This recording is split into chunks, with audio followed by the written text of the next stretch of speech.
За сайн байцгаана уу? Энэ өдрийн мэндийг хүргье. За өнөөдрийн ном уншлахаар харилцан номоо үргэлжлүүлэн уншнаа. За ер нь ном маань бол дуусах гэж байгаа. 10 дахь бүлгийг уншнаа.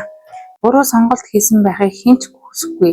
Бид бодлоо өөрчлөхөөс илүү өөрсдөө зөв гэдгийг батлах дуртай гэсэн Джон Кенниг Гилбертийн гаргалгааг санаж байна уу?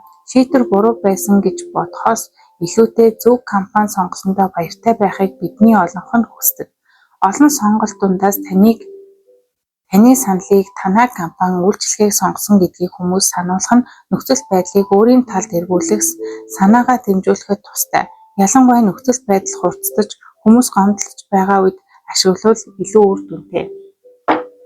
Сая нэг олон кино үзэж байгаа аахгүй юу?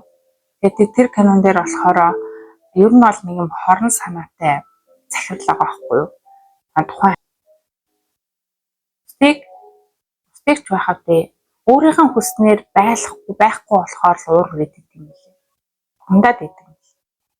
Яагаад би өөрийнхөө их ашигын төлөө бусад хүмүүсийг надад тааруулж амьдрах ёстой гэж уурлаад байгаа нь тий шал инээдтэй гоц.